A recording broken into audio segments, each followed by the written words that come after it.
आज किसी दूसरे की कहानी नहीं सुनाऊंगी, आप सबकी और मेरी कहानी सुनाऊंगी। मेरी वह कहानी जिसमें आप अपनी यादें ताज़ा कर पाओगे, ऐसी कहानी जिसमें आप शब्दों के यान में बैठकर या तो अतीत में चले जाओगे या अपने भविष्य में।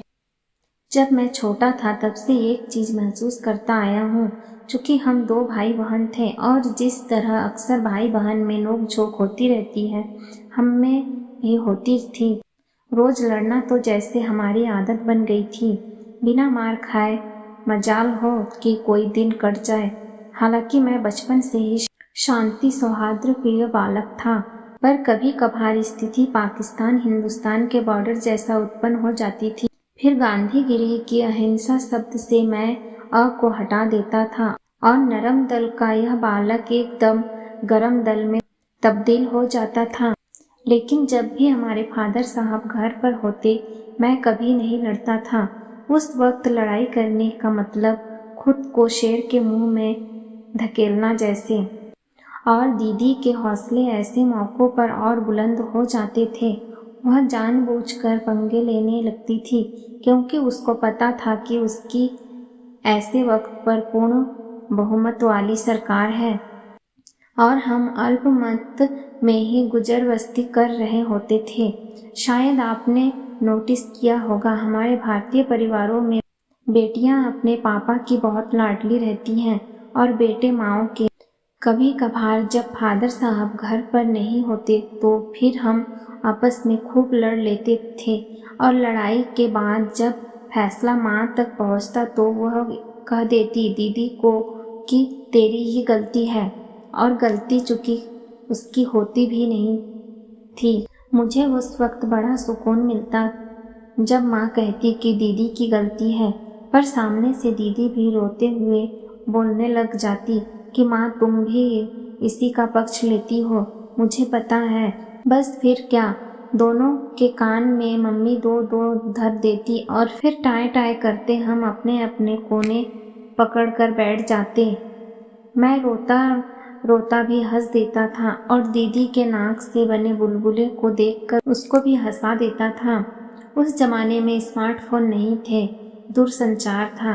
अगर स्मार्टफोन होते तो उसके बुलबुले वाली तस्वीर मैं जरूर खींचता और अब उसकी बेटी को दिखाता। खैर, वक्त के साथ मार खाते और मारते हुए हम दोनों बड़े हो गए थे। मैं दिल्ली में चला गया था। घर में दीदी के रिश्ते की बात चल रही थी। मुझसे ज़्यादा कुछ पूछा नहीं, इसलिए मैं थोड़ा गुस्सा था। गुस्सा इसलिए कि वह मेरी भी बहन थी। मुझे सिर्फ भाई की फॉर्मेलिटी निभाने के लिए क्यों बुलाया था। पर सबके समझाने से मैं शांत हो गया। मैंने दीदी के ससुराल वालों को नहीं देखा था, ना किसी से मिला था। शादी वाले दिन सीधा पहुंच गया। घर के आंगन में लगे टेंट मुझे अच्छे लग रहे थे। अनजान कई लोग जिन्हें मैं पहली बार मिल रहा था, मुझे उनसे मिलना अच्छा लग रहा था। शादी वाले घर में बहुत व्यवस्था रहती है, सब हर काम में व्यस्त रहते हैं और हमारे हिमाचल में जहाँ गांव में शादी होती है वो यह बात अच्छे से जानते ही होंगे।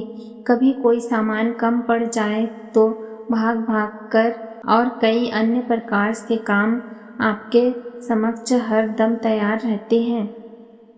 सो हम भी उन्हीं कामों में उलझे थे। बारात आ चुकी थी। उसके बाद तमाम शादी की प्रक्रिया हो रही थी। पंडित जी घड़ी की तरफ देखकर लगन का वक्त निकाला जा रहा करके जोर से बोल रहे थे। मैं भी तक रिश्तेदारों के साथ उनके सोने की व्यवस्था करवा रहा था। तकरीबन 2 या 3 बजे मेरी ज़रूरत पड़ी। मुझे बुलाया गया।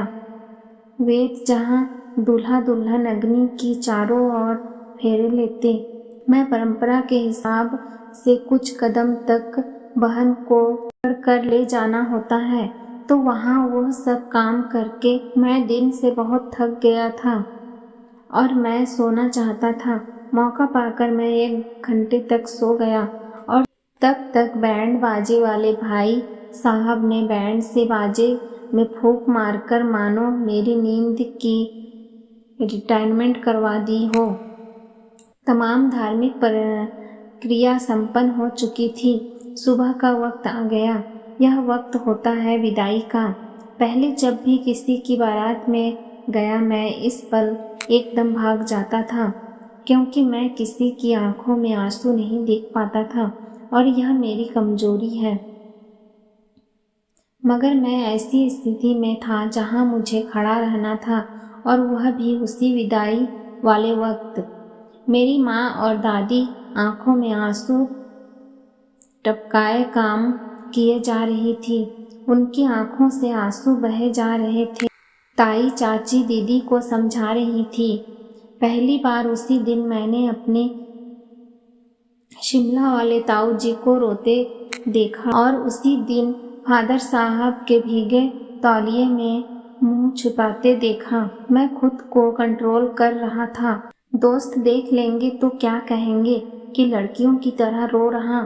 मैं मर्द हूँ और हम नहीं रोते, ऐसा कहकर मन ही मन मैं खुद को झूठी तसल्ली दिए जा रहा था। मैं अपना मनोबल बढ़ा रहा था।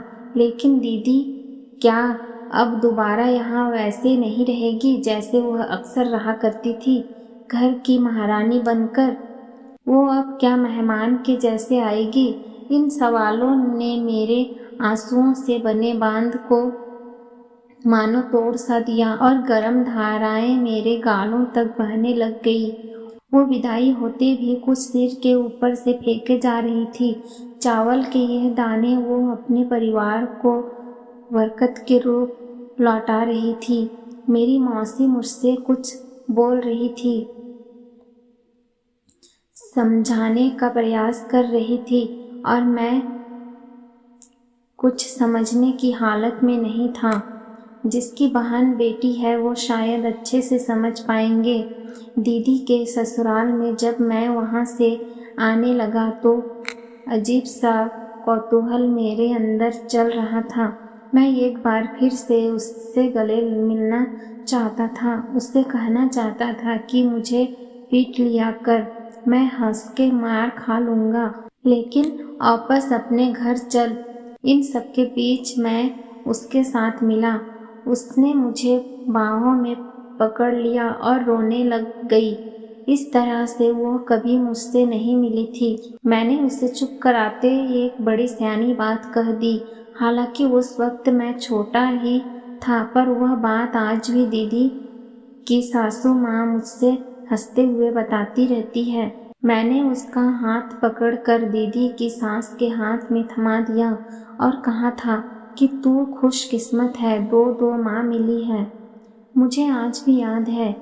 बस यह कहकर मैं निकल गया था। घर में रिश्तेदार तकरीबन जा चुके थे। घर सारा खाली था। उस दिन घर मुझे डरा रहा था। मुझे घर बिल्कुल अच्छा नहीं लग रहा था। चारों तरफ सन्नाटा दिख रहा था। मैं हर कमरे में दीदी को ढूंढ रहा था। मैं दीदी को मेहमान बनकर नहीं देखना चाहता था। वह हमारे घर की महारानी थी और मैं उस महारानी को महारानी की तरह ही देखना चाहता था। यही कहानी सुनाते हुए मेरी आंखें गीली हो गई है।